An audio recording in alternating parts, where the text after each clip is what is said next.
My name's Adele Onyango, and welcome to another episode of Legally Clueless. No, seriously, I have no clue what I'm doing, but I'm pretty sure I'm not the only one. Hey you, welcome to this episode of Legally Clueless. This is what's coming up. It actually went viral. Then my friend calls me and she's like, Trish, I've just seen your post on LinkedIn. What do you mean you are shortlisted for the Rhodes Scholarship? I applied and I was never even shortlisted. Mind you, this is somebody who went to Alliance Girls and she's very smart equally. So she's like, I never even received anything from them. But Trish, I really think you're smart enough to apply directly to the institution. She convinced me on this lengthy call. In my mind, I'm like, yeah, honey, I will apply. In my mind, I'm like, no, what do you mean apply? I can't. That is Patricia. So we're about to dive into part 2 of her story, which is just so powerful. And I also feel like her energy is so infectious. Anyway, you'll see. We'll get there in a bit.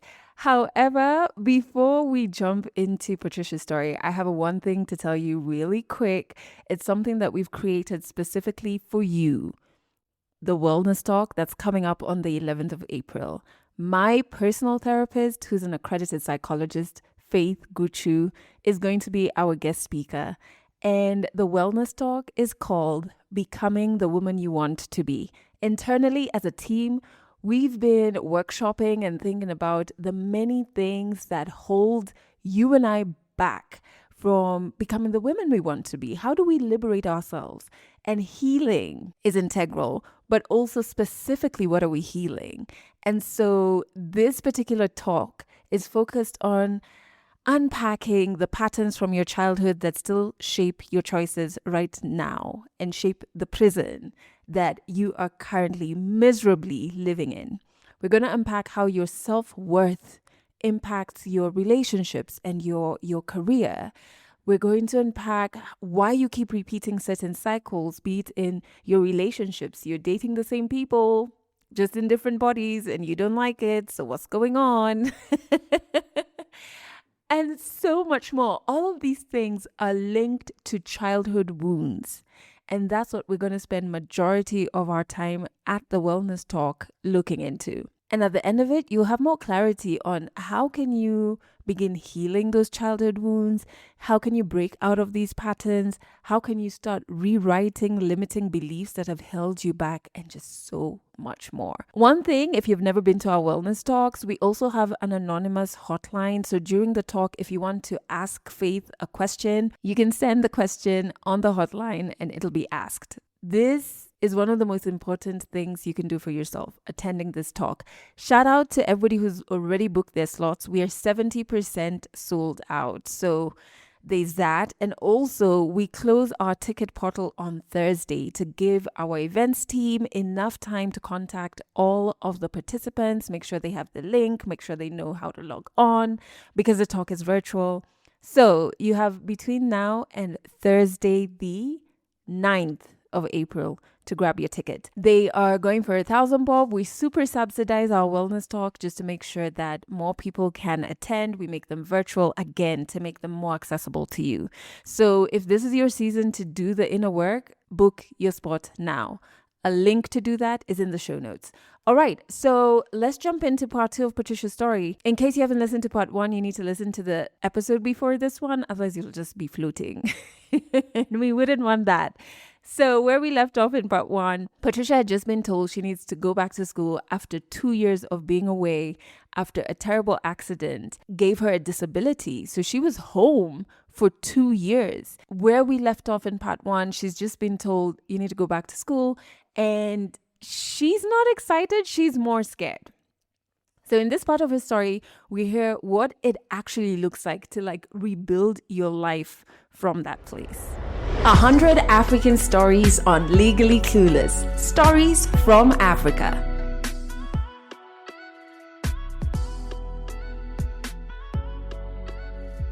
And in between, I would actually cry. I would say, I need to go back to school. I'm tired. I miss school. I miss my friends, Because I was just staying at home. Nothing. Trauma, just therapy and, forcing myself to eat. On beginning the 3rd year now, so those were 2 full years. literally just at home. The only time I would see the sun is when I'm going for my appointment, which was probably maybe after 2 months, my appointments. Yeah, I was just at home, nothing. 2 full years. The third year, beginning of the third year, my therapist, because again, it was on February, yeah? I remember these dates because they were like bringing in new events into my chapter as a patient, yeah? And beginning of that third year, my therapist was like, she now really needs to go to school. You know, it's her right. She's a child. She needs to go to school. And my dad was like, yeah, you're actually right.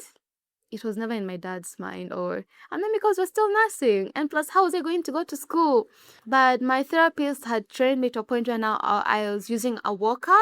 So from a wheelchair to a walker, the one with 4 sticks. With 4 legs. I don't know, the one that grannies use. Yeah. Then he said she can still go to school.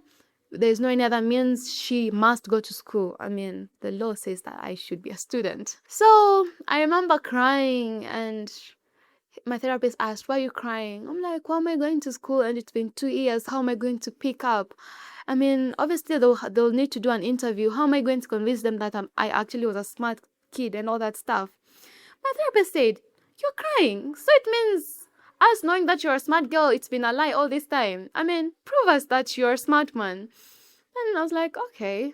I mean, he was just basically trying to, I don't know what's the word. You can't call even gaslighting my emotions then, but it was basically, he was motivating me that, you are smart and we know you're smart. You crying here, you're trying to prove us wrong. So my dad comes into my room one day and is like, yeah, you have an interview on Monday. Oh God, it was on a Friday. What do you mean? And my dad just walked in and he said, you have an interview. And he left. He left. And I was left there wondering, how am I even going to start? But I was like, it's fine. We'll pick what I can. Because I think my mom had brought in some of my materials from Tanzania, my trunk, basically she tried moving some of my life back to Kenya. Yeah, and by then I was not a fully Kenyan. I used to be a fully Tanzanian. I'd come to Kenya during the holidays. Plus I was in boarding school, I mean. Yeah. So I go to school on that Monday. I see the principal briefly. And then I go to the library to do my interviews, yeah? And me trying to compose myself to remember what I had, tried to revise with whatever materials that I had. This librarian comes in. Okay, she was already there. Or I don't know if she had gone for a break and she found me doing my exams, and she was like, "Oh, you're doing your interviews." I'm like, "Yeah." "You're coming to study here?" "Yeah." "Hey, and how will you manage?" I'm here at a point where I'm trying to compose myself into doing these exams, of which I'm not even sure of my capacity because I've been at home for 2 whole years. Then there's somebody here who questions me while I'm right in the process where I'm trying to collect myself in doing this interview. I remember I just said, I don't know. Because what would I have told her? I just said, I don't know. Then later, she brought in some other friend called Elizabeth. I still remember her because eventually Elizabeth became one of my best friends in the school. So she calls Elizabeth and she's like, ask her what she wants to eat and we'll bring her lunch. But because she had already messed with my mood, I told her, no, I'm okay, I'm fine. Yeah, so remember beginning earlier, I said that I was in Form 3 in the holidays, very excited for, getting to Form 4 and, getting done with this whole system. So at this point, I was doing interviews actually for Form 3. Because I told my dad that, if he's going to school, then let me at least go to Form 3 so that by the time the year ends, I collect myself and so that I do exams in peace. Because, come on, you can't just dump me into Form 4 and just, you know. So one thing that I didn't have in mind was I was actually shifting systems. Tanzanian system to a Kenyan system. Yeah. So anyway, I was doing my entry interviews for Form 3 and this librarian questioned me and I just thought I don't know. Then after that day was done, I go back home. Then my dad says, yeah, you've actually performed and you're going to school. That day I went to school on a Monday. I think it was on 15th. I tell you again, I still remember those dates. Why? Because so it was on 15th of February.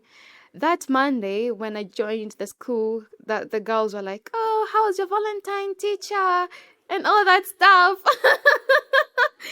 Yeah. So I still remember the events of the first day that I went to school. So before I went to class, I went to see the principal with my dad, and the principal was like, "Yeah, you have done so well. Yeah, we're happy that you'll be joining us." Me, I don't like being a hypocrite. I just asked him, "What do you mean I did well?" Because I think he also showed me my papers, some of my papers, of which the marks were halfway. And I asked him, "What do you mean I've done well?" And he laughed. And he's like, "I'm actually trying to reference you to your peers who are now in Form 3. This was their entry exam, and you've performed better than most of them." So I think that was the basis of them taking me into the school. I mean, I didn't have the better grades, but the fact that I performed better than the ones who were throughout, they went to the holiday, they came into the new term with entry exams, and most of them didn't perform well. So, I mean, for me, that was a bit encouraging. I was like, okay. So I started, of course, my fear was, I joined in February, yeah? In March, I think we have midterm exams. And it used to kill me. I'm like, what am I going to write on those midterm exams? What am I going to write? Yeah? What am I going to write? I would even tell my friends that I'm very scared. I really don't know. Hey, we do our exams, we go home, the results come, and I'm in number 20. And I'm like, wait a minute, 20 out of 70? I tell my mom, for me, I was not any proud. I swear, I was not any proud, because I even went to the washroom. I looked at my results and I was like, hey. So when I went home, I told my mom, these are the results, and I'm at number 20. My mom, oh my gosh, I am so happy. No way, number 20? Very proud of you. She made it look as if I was number 1. For me, but then I didn't see what she was doing, but it was more of her motivating me, like, girl, you're doing it in the right way. Keep doing it. So I was very confident, like, come on, I'm number 20. Mom said that I've done well. But in my previous school, I would never see myself in number 20s. I used to be top 3, max top 5. So this also comes in as a shock. But then mom said that you're actually on the right track. I remember when I told my dad that by the time I'm getting to December, I want to get everything on track so that I do my exams in peace, yeah? So I started being number 20. The next time, number 15. By the time we're getting to third term, I was already leading in biology and chemistry, and I was in number 5. Yeah, number 5. And coincidentally, that's the results that they took to get our index numbers. So I was like, look at me. Yeah, I remember that holiday, they gave me 3 awards, yeah? Best in biology, best in chemistry, and best well-dressed, like, neat student. And I'm like, I am doing so well, girl. Yeah, and then we get to Form 4. But now in Form 4, there was a little bit of an issue that came up because I didn't do my KCPE in Kenya. I did my primary exams in Tanzania. So there's that hassle of back and forth, trying to align myself into becoming a candidate. So I got to a point where I was like, you know what, it's fine. If I'm not going to do exams this year, it's fine. I mean, what else can I do? What else can I do? But I think somehow my dad had to bring in so many documents to convince them. My exams history, so many. And thankfully, my other school was very cooperative, and they're like, she's been a bright student throughout. These are class 7 results. These are results in Form 1, Form 2, and Form 3 when she was in the other high school. Then eventually, I was registered a candidate. But weirdly, even some of my classmates then, I started becoming a threat. So when they started hearing that she might not do exams, some were happy. I mean, but it's kids, you can't blame them, right? Yeah. So eventually, and I'm like, oh, finally, I didn't even bother to tell people that finally I will be doing exams. I was like, you know what, they'll just see me with them. Then we do our exams. So this school, they had this guy who was always number 1, yeah? And the closest that I went was being number 5. So this time we do our exams. I did all sciences. I was the only girl who did all sciences because the other girls were either doing biology or some of them doing physics. But for me, I did both physics and biology. So by the time the exams come, I do all my science subjects. The results come out, and I just told my mom, I want you to be the one to open my results. So my mom opens my results, and the first thing she said is, you have an A in geography. Looking back in high school, The first person to question my potential was the librarian, yeah? The second person was my geography teacher on that same Monday. She came with an assignment and she was giving people some map work. And for me, being the person who's very kind, I didn't want my partner to get lower marks because he was partnered with somebody who was away from school. So I called the teacher. I was like, please partner him with somebody else because I've just joined today and I've been away for 2 years, so I can't contribute anything. So she said, it's fine, but utawezana kweli? Like, will you make it? Like, will you make it as being a student here in the first place? For me, it's the audacity of teachers to just be as blunt as, as they can be. I'm like, where's the empathy? Where is you trying to tell me that we'll have to do revisions, me and you together? But all you could see is, you've been given a big load that you can't manage, and the only way is, what, girl, I don't think you can make it here. So the results come, I get an A in geography. I don't know if maybe it's until today, but when I was in university, my friends would call me and say, a geography teacher can't even make us breathe in peace because she keeps saying that she's the one who made you get an A. I'm like, that same woman who questioned my potential on the very first day, and even during exams, I wasn't among the people who were performing well in her subject, but with every results, like, I would see myself going higher and higher because I was picking up my potential. But still, it's the fact that she just saw me as somebody, what, this is just too much work. She even made me write the notes for the first 2 months, January until when I joined, in one weekend. Until today, I don't know how I did it, but I feel like she was punishing me. And she even called my friend on the side and said, did you help her write the notes? But anyway, that's just some other drama that teachers just have. Yeah. So other than getting an A in geography and physics, the final results come out and I hear actually I had tied with index 1. Mind you, this person never saw any competition coming through in his whole, form 1, form 2, form 3, even form 4. By the time when form 4, the results come out and we have 2 students topping number 1. And I was like, what just happened? Like, what just happened? My mom just said, look at what God can do. Just look at what God can do. And mind you, there's a point where my mom told me, when you go back to school, honestly, I don't think you'll be as smart as you were before. And I told her, it's true. We were just talking, so it's not like it hurts me. She said it and I said, it's sensible. Come on. You've been away for 2 years. What do you mean you expect yourself to go and perform? Then here I am topping, KCC in my school, and it was just very crazy. So done with my high school, I go to university. So I join university. I do my bachelor's in analytical chemistry, and there as well, I decide to join politics. I decide to join, various clubs. I think it's something that I just did effortlessly. And even actually, it started when I joined the high school where I ran as a sanitation prefect. Mind you, the headmaster had to call me on the side and ask me, did somebody force you? But it was just me who wanted. So again, there are so many dynamics where people questioned the things that I wanted to do because they felt like maybe somebody else pushed me. But for me, the things that I just love doing, leading people, supporting people. So I go to campus as well is something that I wanted to do. I even remember asking one of my friends that can we try run as delegates. And eventually that friend became the first female SG, Secretary General. But it all started with me telling her, don't you think we can try running as delegates? And she was like, Trish, are you sure? I was like, yes, please, let's try. Yeah, so eventually I get into politics. I do all that I can. I run other clubs, Then in terms of my academics as well, I did analytical chemistry, and there was some point where some dudes were actually threatened again with my potential.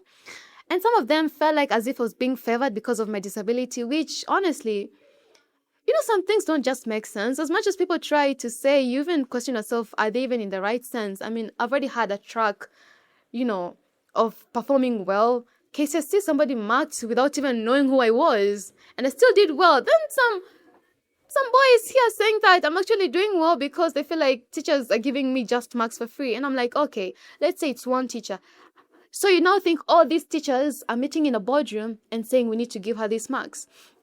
But what I'm trying to say is, it got to a point where people were very threatened. They'll just say things to make me feel terrible. And it was actually one of the things that made me a little bit depressed at some point in campus. But that's again another story. Yeah.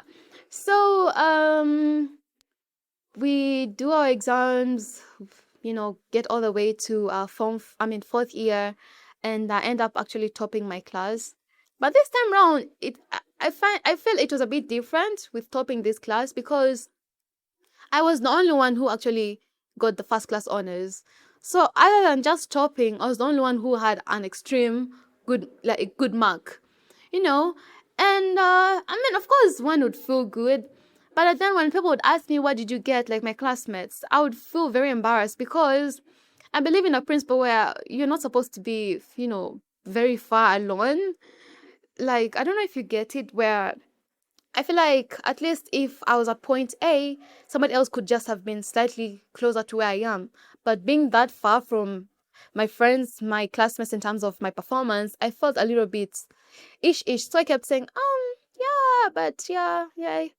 I mean, yeah, I got a first class, but yeah, because I think only few people got second class upper. Very few. We could count, maybe 5 or so.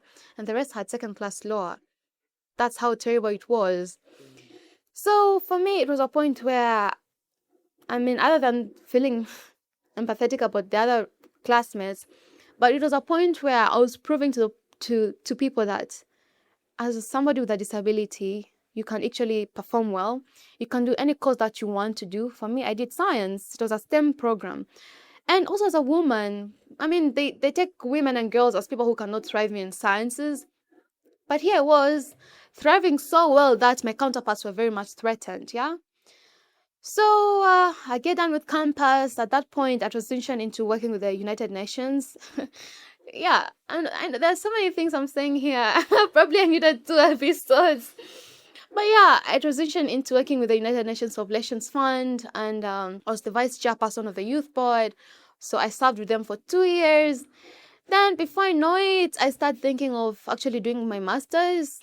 Okay, I started thinking about doing my master's just after I finished my undergrad, but I received an offer from my school, multimedia, yeah? Yeah. So, but now my mom didn't want me to pursue master's at multimedia because I received that offer to just start immediately in January. But my mom said, there is no way, my child, that you've worked yourself so hard to get that distinction and for this school not to pay for your master's. I feel like that's just not right because most schools, I believe they do sponsor. I never went to my mentor. I was like, my mom does not want me to do it because she feels like something is not right. Why am I not being funded? And then my mentor just said, it's something that we're slowly trying to get there. So, and he tried convincing me that I could probably teach and get some, money on the side. But my mom was like, no, child, I don't want you to do anything with that institution. But if you want to go, then that's fine. But for me, I took it like, that's not even blessing. So I left that. I continued doing whatever I was doing. Then at some point, I found myself contesting in Miss President. Yeah, season 2, representing Nairobi. And it's just crazy. Things were just happening in that span after I graduated very fast. Then later I was like, okay, I really need to start doing my master's. Time is going. I don't know where time was rushing. How I felt like time was rushing. But so then I started applying for my master's and I got a scholarship to study in Hungary, environmental engineering. Then later, actually, I had applied for a master's as well at the University of Oxford. Yeah. And the first time I applied to the University of Oxford was through the Rhodes Scholarship. And how I got to know about this Rhodes Scholarship was when one of my lecturers sent a link in our WhatsApp group about scholarships. And I saw it and I was like, this thing requires so many things. I'm just going to leave it. But this time around, I was like, actually, I would want to read it word by word. I know it's a very lengthy document, but I would want to understand what this scholarship entails. So I applied to the Rhodes Scholarship, and I was very confident that I was going to get the Rhodes Scholarship. Then they gave me a call, and they're like, you have been shortlisted. Congratulations. So in our year, they received about more than 2,000 applications, but they only shortlisted 8 candidates.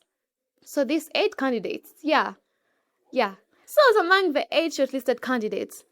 However, these 8 candidates have to go through an interview for them to pick only 2.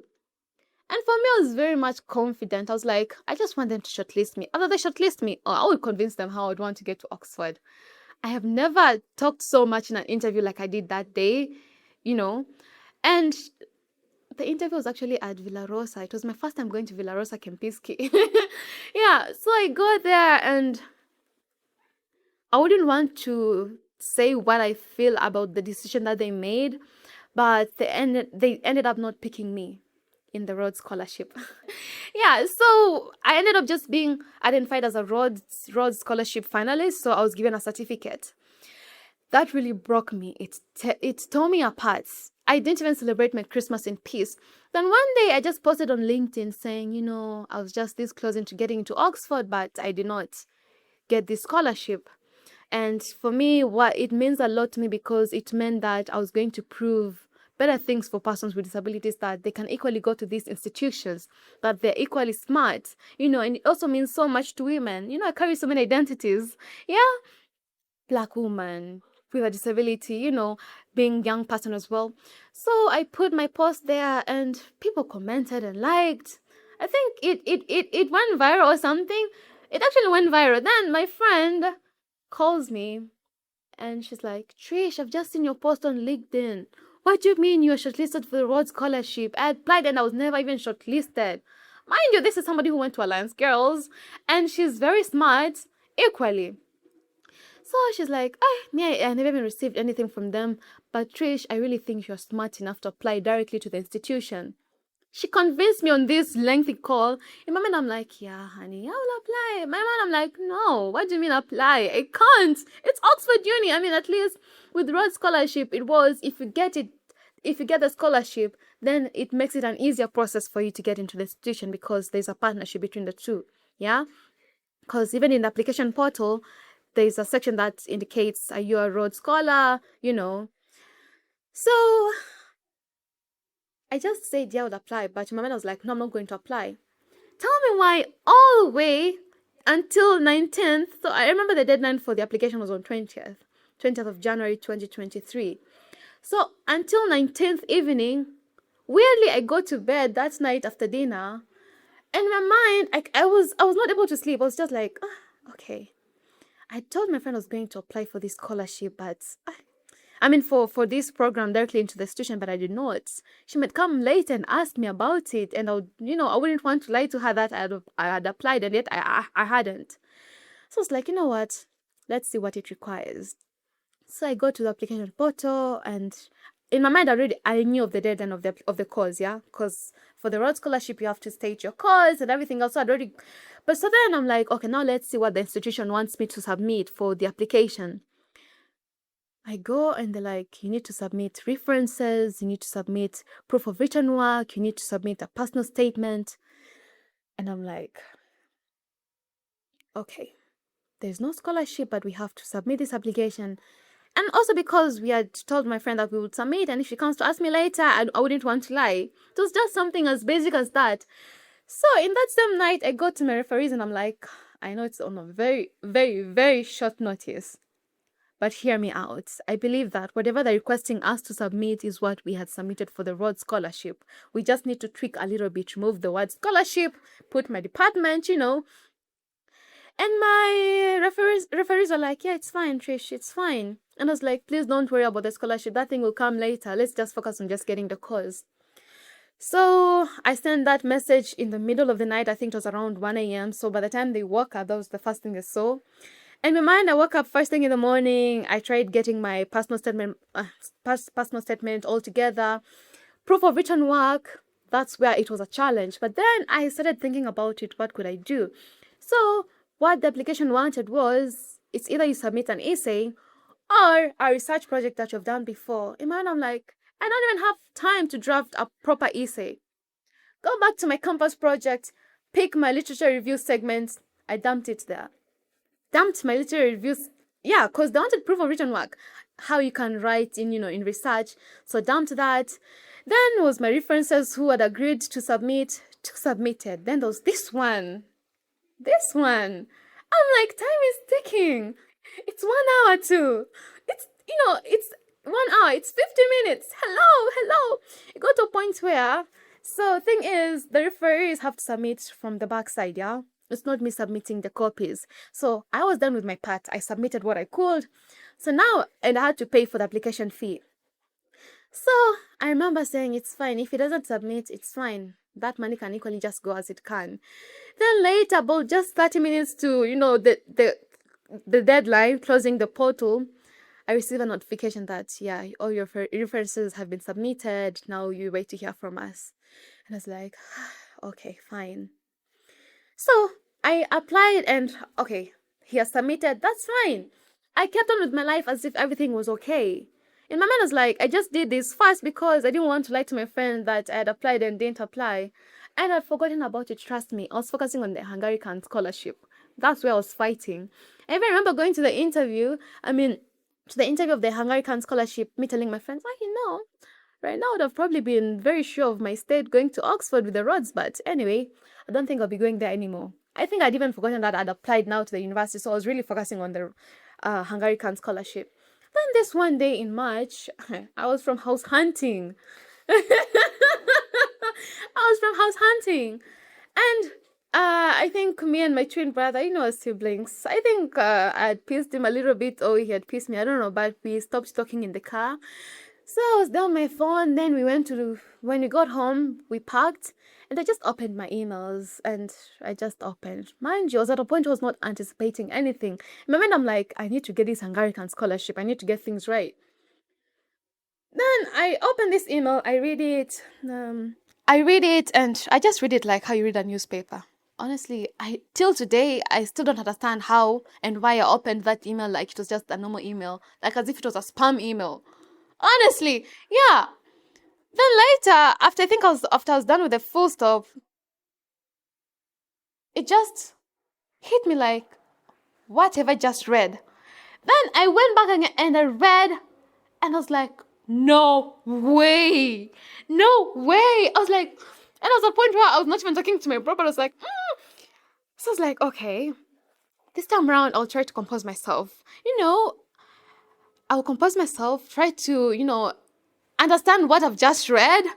And I remember going to the sitting room, acting as if everything is okay, but in my mind I was burning. I wanted to shout. I was like, what have I just seen? I had to reread that email again to just confirm what I just read. Then later I was like, Mom, I think I've received an offer at the University of Oxford. I know! I too couldn't believe it. And I was like, this time around, I am posting it now and now, because for the Rhodes Scholarship, I only posted after I was not given the offer. Should I have posted it even before? I've been shortlisted. But this time around, I was like, if things don't go well in terms of getting the scholarship, at least I've received an offer and I'm going to celebrate it. I posted it. I told my mom, I was like, this is a point for me to shine and celebrate this achievement. And I was happy. Now the question was on scholarship, yeah? So on scholarship, at that point, mind you, I'd applied just where the deadline was, on the deadline day. So most scholarships actually close on that day, so I didn't apply for another scholarship. But thankfully, the University of Oxford has internal scholarships where if you get an offer, they approach you for an interview or for you to be shortlisted. So I tried looking for other external scholarships. I even remember going to Aga Khan website. They have scholarships, apparently. Yeah, I tried sourcing for ways on which I would get scholarships. Then Mastercard Foundation, through the AFOX initiative, which is Africans in Oxford, reached out to me saying it appears that you could be one of the students who could potentially benefit from this scholarship because of your African decency.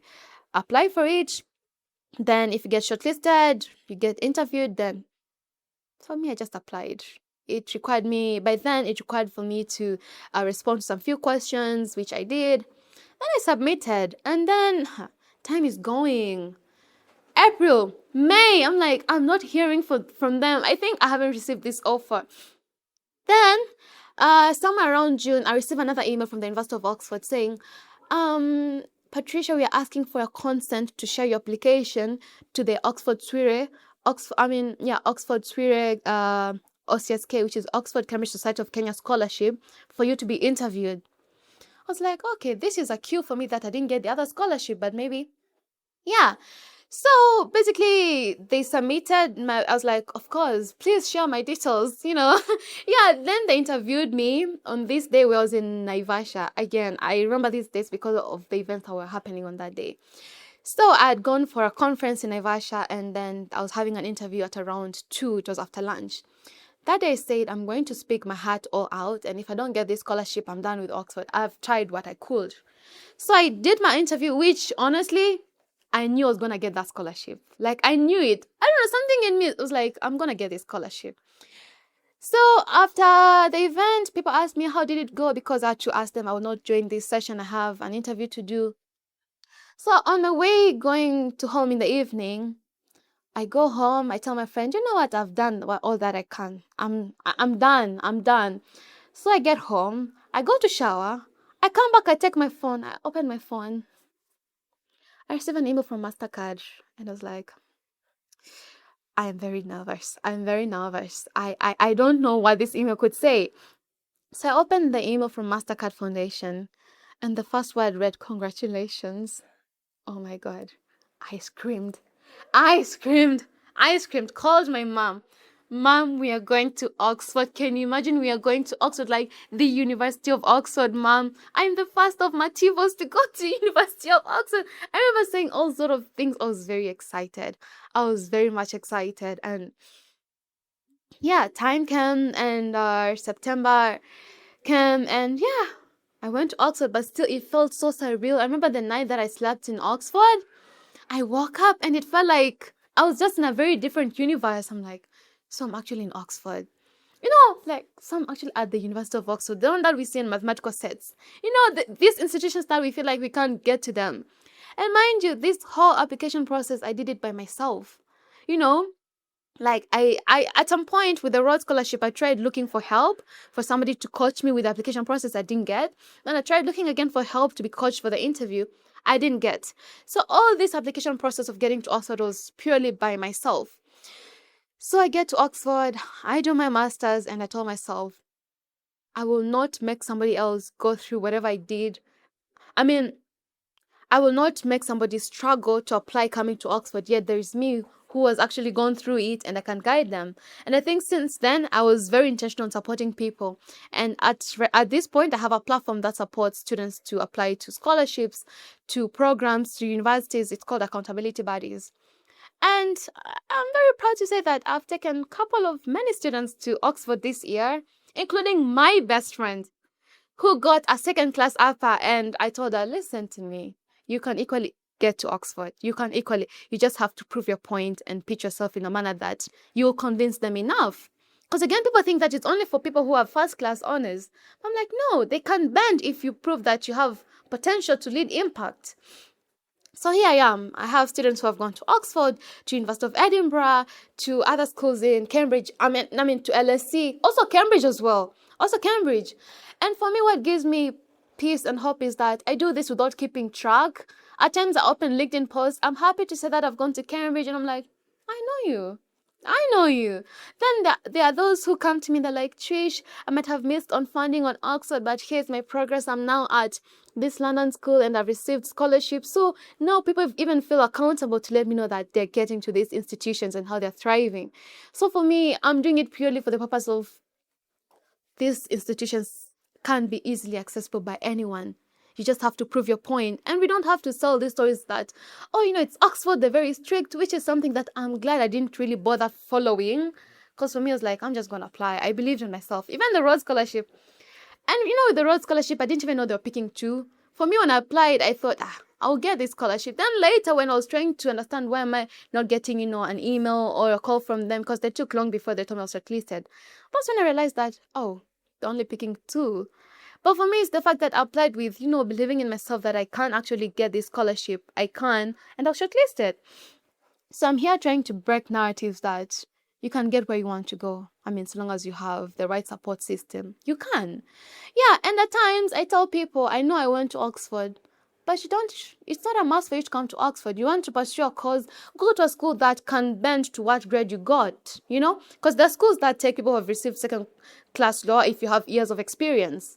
I'm like, honey, you don't really have to come to Oxford. You can equally go to a school in the UK that picks such people.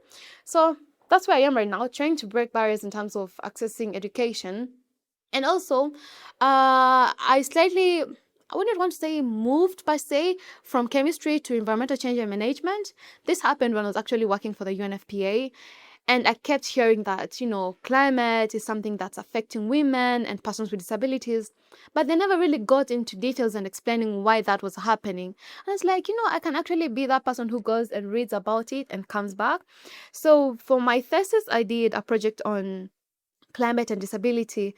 And right now I'm at a point where I'm nearly registering my organization for Disability Climate Initiative, where I've realized that there is a very big gap in uh, consulting, rather, inviting persons with disabilities into understanding the climate aspect, but also them bringing the expertise and experience. I have a disability, but I understand the context of climate. I need to be involved in these spaces. So we have to also bring persons with disabilities into these conversations, into these spaces where they not only benefit, because some people would only say, you can just give them relief money when something happens. I'm like, no, we have people like me who are equally expertise. We have the expertise, so we can actually support you in coming up with the right policies in ensuring that no one is left behind in such crises. So that's where I am.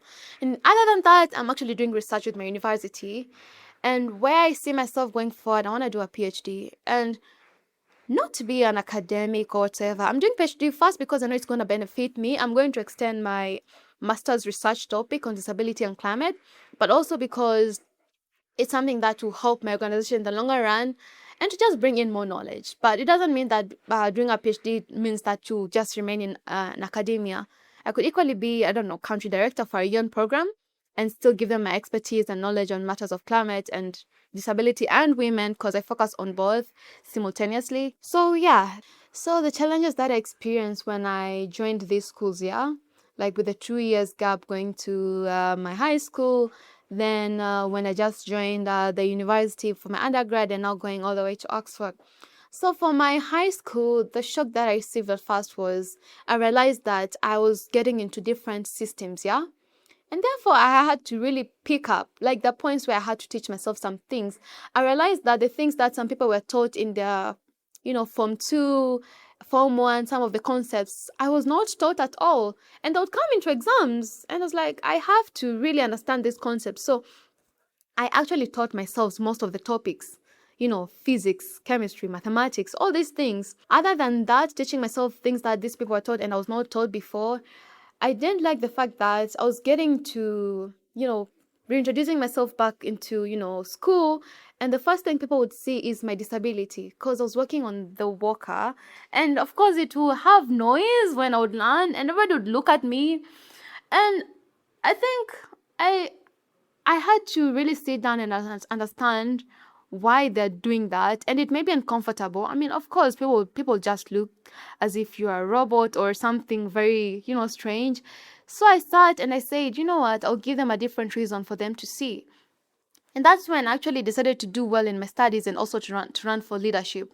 Because now then people would come to me as, Trish, we need this for cleanness. Trish, we need this. So they'll look at me as somebody as they'll have to come to, for support, then also refer to me as, she was awarded best in biology, best in physics. She's very smart.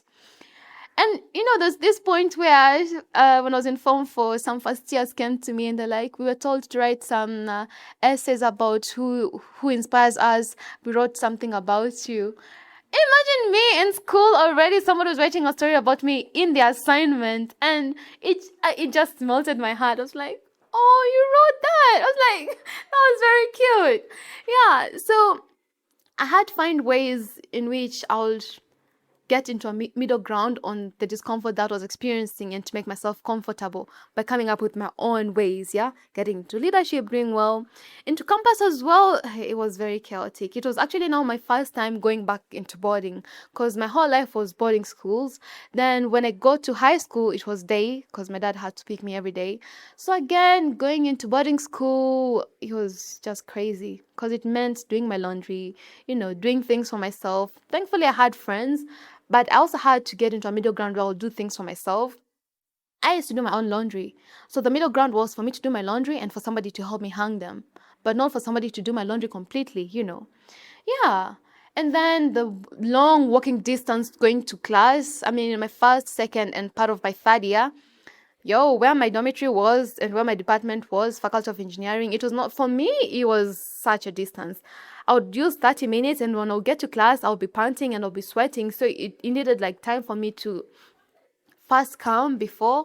So I'd really try to get to class before the teacher came so that I get myself composed for the lesson. Yeah, then and of course also meeting people who would question my potential. I'm telling you, including the admissions office. I remember, some people would not say things, but I remember when I walked into the admission office for my multimedia, I was going to ask something about help. Don't ask me how I ended up with help. So I walk in, and this lady literally stopped what she was doing, and she was looking at me in a manner of, what is she doing here? You can tell facial expressions, not the one of, oh my gosh, look at her. You can tell when somebody's being sympathetic, But she looks at me and she's like, what is she even doing here?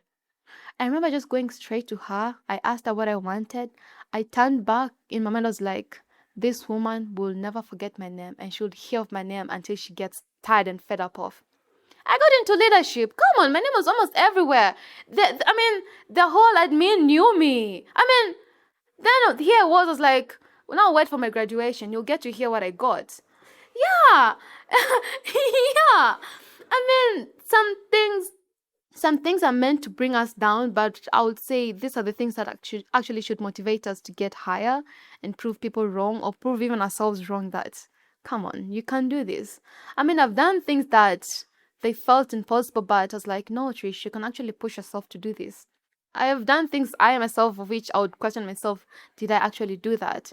But it's just me saying I have to try. I have no any other way. Like, I'm at the wall. I can't break this wall. Like, you have to find a way out.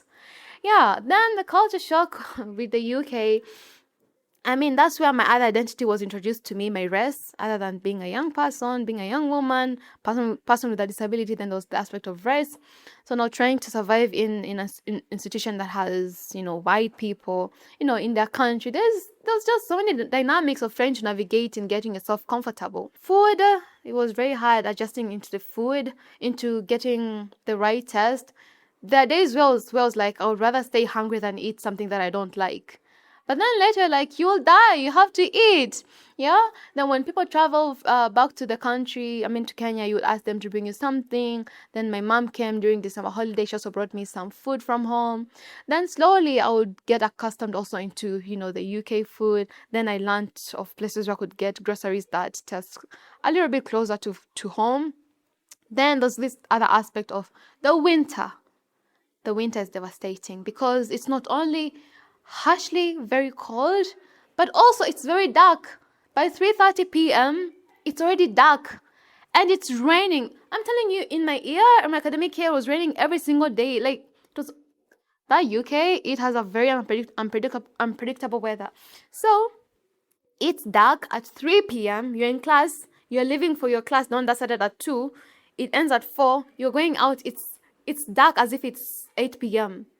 There's that. It's raining. And it's cold. It's cold. I'm like, Trish, you are not mentally prepared for this. I heard that it was going to get cold. I heard that it was going to get dark. I knew it was going to rain, but experiencing all of them at once and actually experiencing them from hearing about them, it was just very chaotic.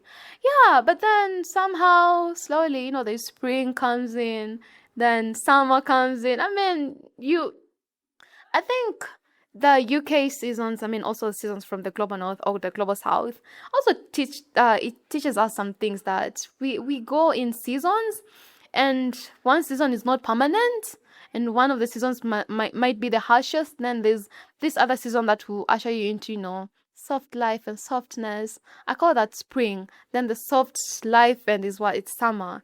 Yeah, but then at times as well, summer becomes extremely harsh when it's too hot, too sunny. But yeah, seasons as well just taught me a lot, even in how trees shed their leaves. The trees that shed really fast, there are those trees that shed slowly. That's same with life. Some people quickly respond to things, then some respond to them slowly later, then again back to summer. Some people win easily, like trees get back their leaves really easily. Then there's some that actually struggle getting into the leaves, into leafing easily. So I think we learn from the universe as well. So those challenges that I experienced as well taught me things. To be patient, that time will just come. And when that time comes, I will shine. You will shine. Catch more African stories in the next episode of Legally Clueless. What an absolutely powerful story. And remember what I said at the beginning of this episode, her energy. I don't think it's even enough to call it confidence. There is a belief she has in herself that I love because it's just so infectious. When she's talking about, of course I knew I was going to get it. You know what I mean? Like, I'm just like, yes, that's the energy. That is the energy. But what really stood with me is her going back to school. She didn't feel ready. In fact, like, there was fear. She was a bit terrified, right? And she's questioning herself internally from some moments, not too many moments, but here and there. But most importantly, other people around her questioning her and her capabilities. Even authority figures like teachers are doubting her potential. And even amidst all of that, she kept going from number 20 to number 5 to topping her class to Oxford. And for me, that was just a reminder that you don't have to feel ready to begin again. You just have to be willing to try, right? And sometimes we sit waiting to feel ready. We sit waiting for the confidence before we actually begin, before we actually start the work. But sometimes that confidence and that feeling ready comes because of the work, because of starting.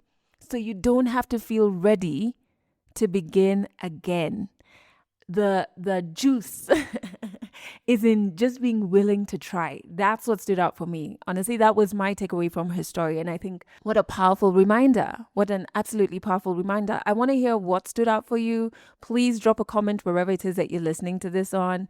And if Patricia's story has moved you, share this episode and part 1, which is a previous episode, with someone who you think needs to hear it.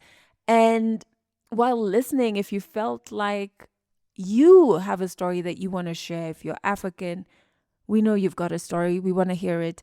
Fill out our storyteller form and one of our correspondents will be in touch with you. Now, before I wrap up, reminder, grab your ticket to our wellness talk, Becoming the Woman You Want to Be. All the links are in the show notes, and our ticket portal closes this Thursday, the 9th of April. So don't forget to join us. But thank you so much for listening to this episode to the very end. And as always, I truly appreciate you. I really do. And I think that you have every single thing it takes to heal. That's it for this episode of Legally Clueless. You can share this podcast with your friends. You can keep it for yourself. I'm not judging. Just make sure you're here next week for the next episode.